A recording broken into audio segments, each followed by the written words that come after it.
During the last 2 years of his life, Menglong was hospitalized on 17 occasions. There were no official medical records, no public explanations, only silence. It was late at night when the images began to circulate again. Dimly lit screens, blurred frames, a face that once belonged to a rising star, now empty, pale, and disturbingly unfamiliar. In an industry built on perfection, his body told a different story, a story that no press release ever addressed. 17. Hospital admissions in less than 2 years is not a common statistic. It is not a coincidence that gets lost among administrative documents, and yet no diagnosis was ever revealed. No statements were issued, no conclusions were offered.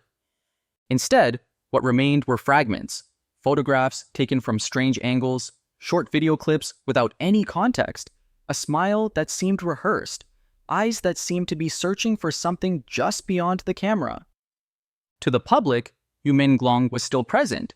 He attended events, stood under the stage lights, waved, spoke softly, and thanked his fans. But with every appearance, his figure became thinner.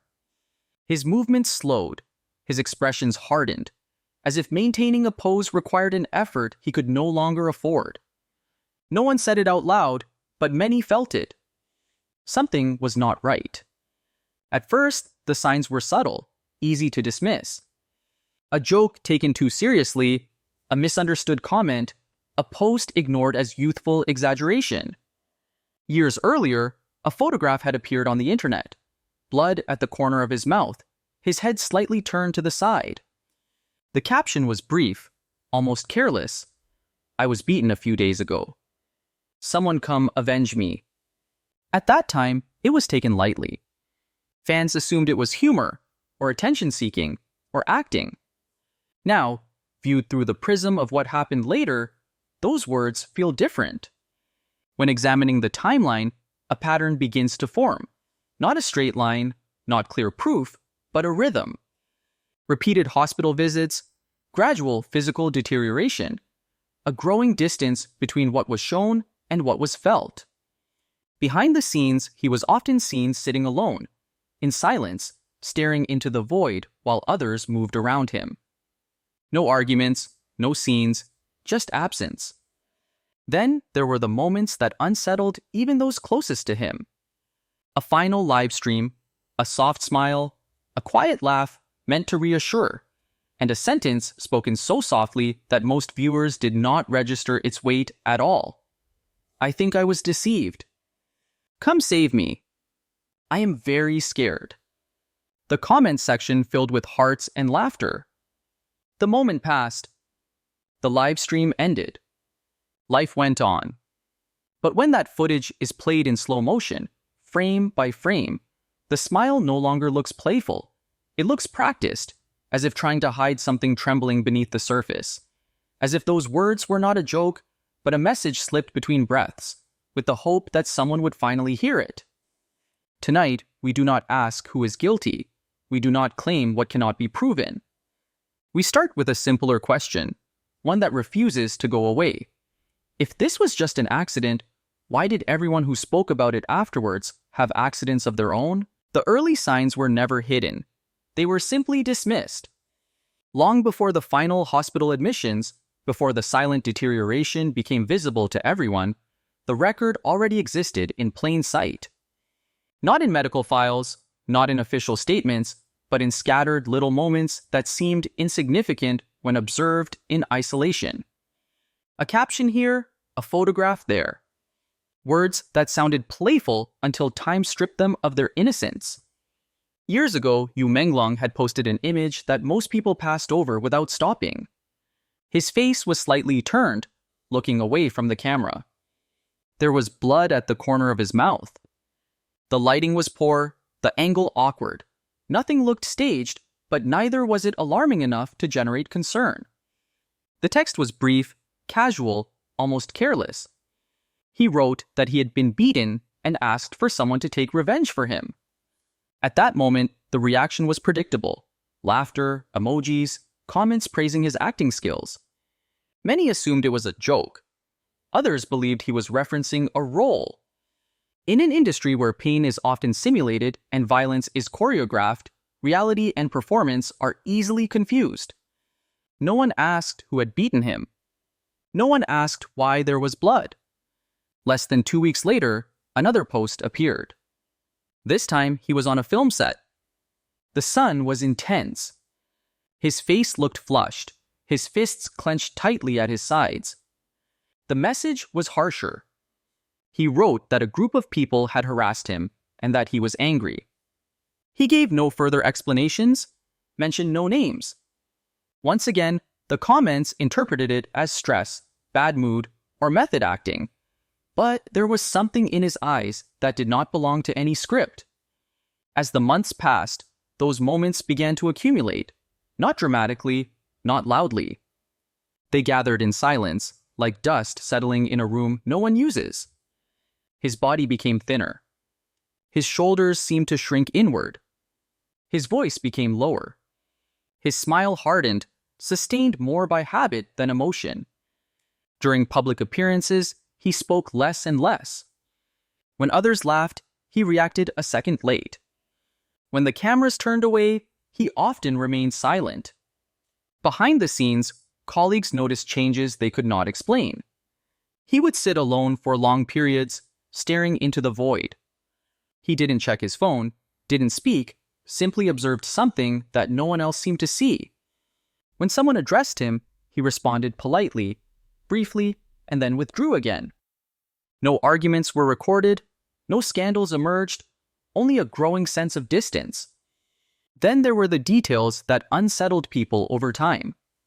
In one production, a wedding scene included an unusual visual choice. Instead of the traditional double happiness symbol, only a single character appeared. Some dismissed it as artistic minimalism. Others whispered about darker symbolism. Rumors circulated among the crew that the closing ceremony felt less like a celebration and more like a funeral. Gray and white decorations, muted music, an atmosphere heavy with discomfort. At the time, these observations were shared in hushed tones, often accompanied by a laugh meant to dispel the unease. Later, they would be remembered differently. The most disturbing moment came near the end. A live stream, seemingly unremarkable. He smiled, thanked the viewers, joked lightly. The chat moved fast, full of hearts and messages of encouragement. Then, almost casually, he leaned toward the camera and uttered a sentence so softly that many missed it completely. He said he felt deceived, that he wanted someone to come save him, that he was very scared. It sounded like humor. It was received as humor. The live stream ended. The viewers went on with their lives. Years later, when the footage was played frame by frame, the tone changed. The smile seemed forced, the laughter too brief. The eyes did not match the words. They carried a tension that could not be rehearsed. It seemed less like a joke and more like a message slipped through the cracks with the hope that it would reach someone willing to listen. When we join these moments together, something uncomfortable forms. Not proof, not a certainty, but a pattern of distress that was constantly minimized. Every signal was small enough to ignore. Every explanation plausible enough to accept. And because nothing exploded into a scandal, because no event demanded accountability, the story remained intact until it could no longer be ignored. At that moment, everyone laughed. Years later, no one is laughing anymore. The recordings appeared without warning, without a source, without explanation, just fragments uploaded in the middle of the night, shared quietly from one account to another before disappearing again. Each clip lasted less than a minute. None were clear. All were disturbing. The first audio file was the hardest to listen to. On the surface, it was chaos. Footsteps running on what sounded like concrete. Agitated breathing, overlapping voices in panic. At least 3 women could be heard calling his name with their voices cracking, as if screaming from fear. Then another male voice emerged, deep, hoarse, furious, giving short orders, threats, commands. The clip ended abruptly. There was no context to explain where or when it had been recorded. There were no faces, no confirmation. And yet, those who listened to it described the same reaction: a sudden chill, a visceral feeling that this was not staged, not rehearsed, not meant to be heard by anyone outside that moment. Shortly after, video fragments began to circulate, most filmed in almost total darkness. Streetlights flickered over uneven pavement. The trunk of a car appeared half open. The camera shook. Someone whispered. When viewers paused the footage frame by frame, silhouettes emerged, two figures standing very close together behind the vehicle. One seemed to be holding the other, with a hand resting heavily on a shoulder. The second figure remained rigid with both hands hidden behind their back. Online investigators focused on those hands. Some believed they were tied. Another frame appeared, taken from a different angle. Several people seemed to be carrying someone through the darkness. On the ground nearby lay a small, motionless shape that some believed was a woman. Others speculated she was injured. Some went further, suggesting she had been shot. None of these claims could be verified. Every theory contradicted another. Every detail invited interpretation, but the emotional impact was immediate.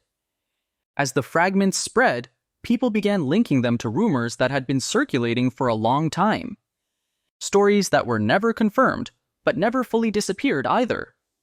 Claims that on the night of the incident, several people had tried to intervene, that 3 women and a man had tried to get Menglong out of a dangerous situation, that none of them appeared publicly again afterwards.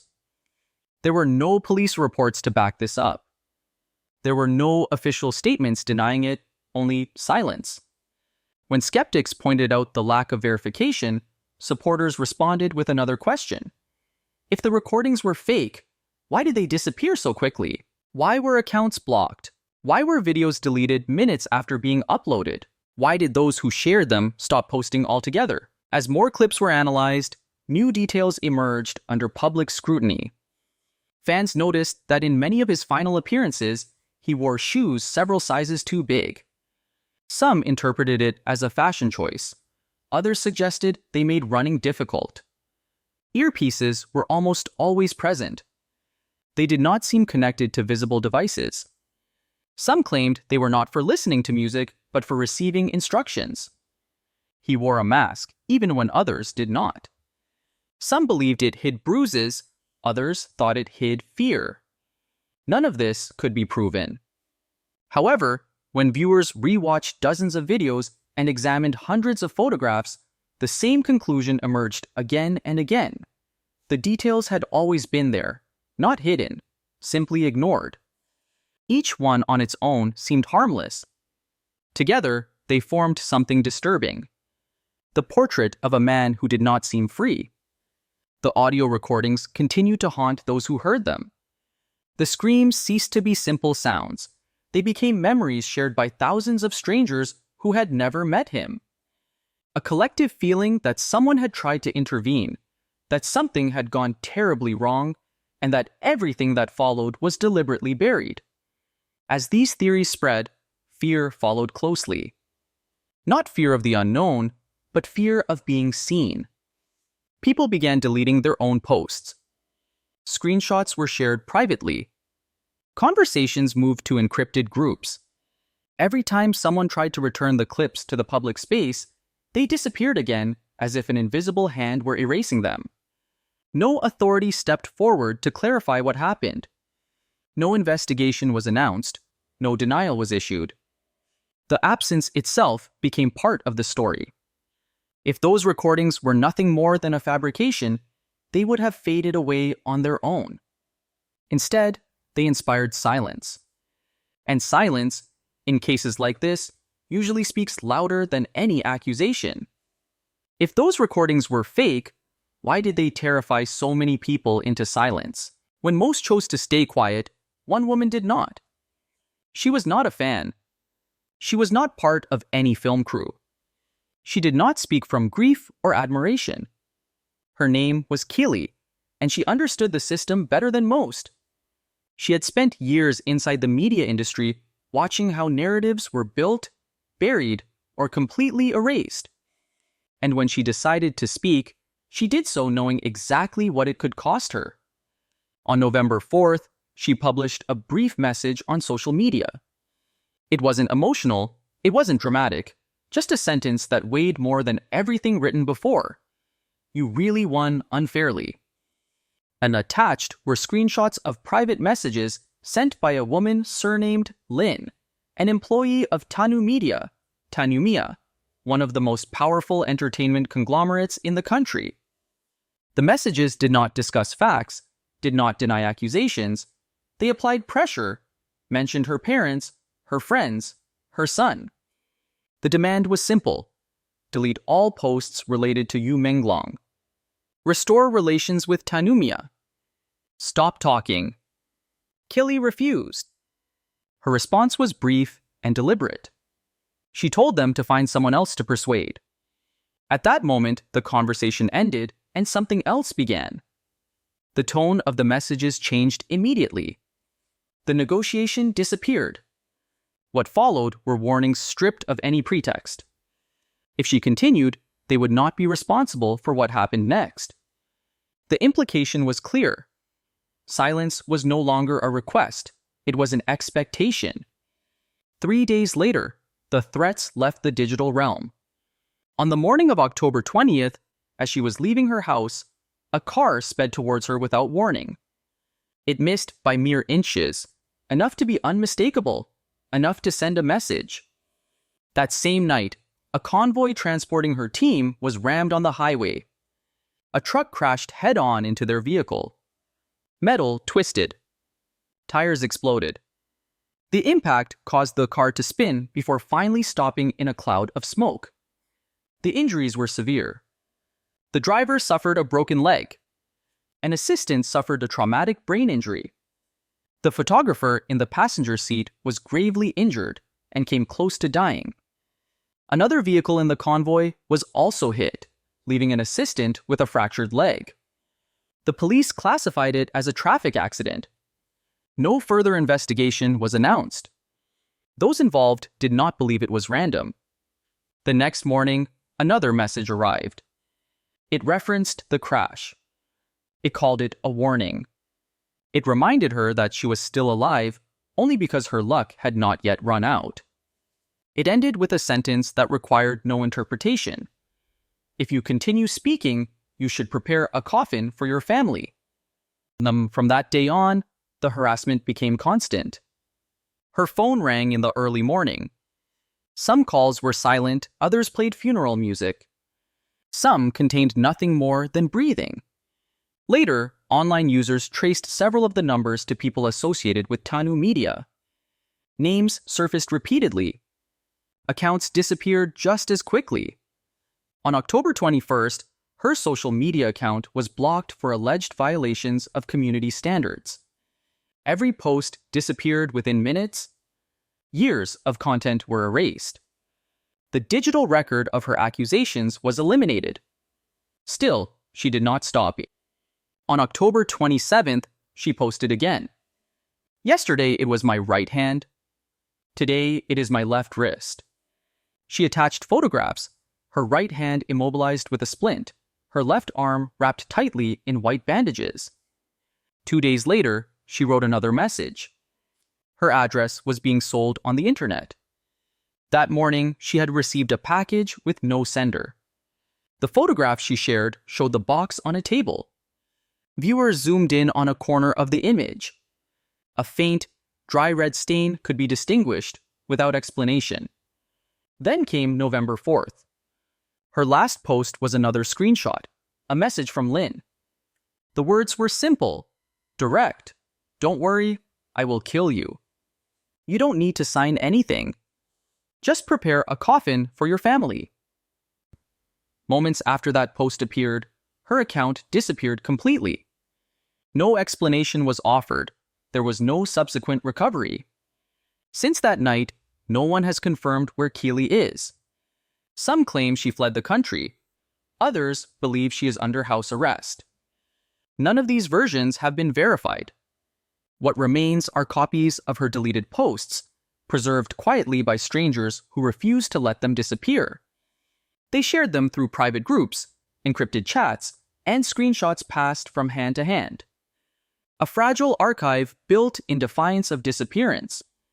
People began calling her the last light of the case, not because she solved anything, but because she remained visible when everyone else retreated into the darkness. She spoke knowing fully that every word could be her last. After that night, no one could find her. Time passed, and with time came silence. Posts were deleted, accounts disappeared, discussions dissolved into private messages and half-sentences. Every time someone tried to bring the story back to the light, the information vanished again, as if an invisible hand extinguished every small flame before it could grow. The case of Menglong was never officially concluded. There was no press conference, no final report, no public accountability. Only fragments remained, distorted recordings, blurred images filmed in the dark, screenshots of messages that no longer existed, and the lingering feeling that something cruel had happened in plain sight, witnessed by millions, but truly seen by no one at the time. They said he died in an accident. But if that were true, why did those who spoke on his behalf afterwards suffer accidents of their own? Why were posts deleted within minutes? Why did witnesses keep silent? Why did the woman who dared to put her name to the story disappear completely? No one has answered these questions. Perhaps no one ever will.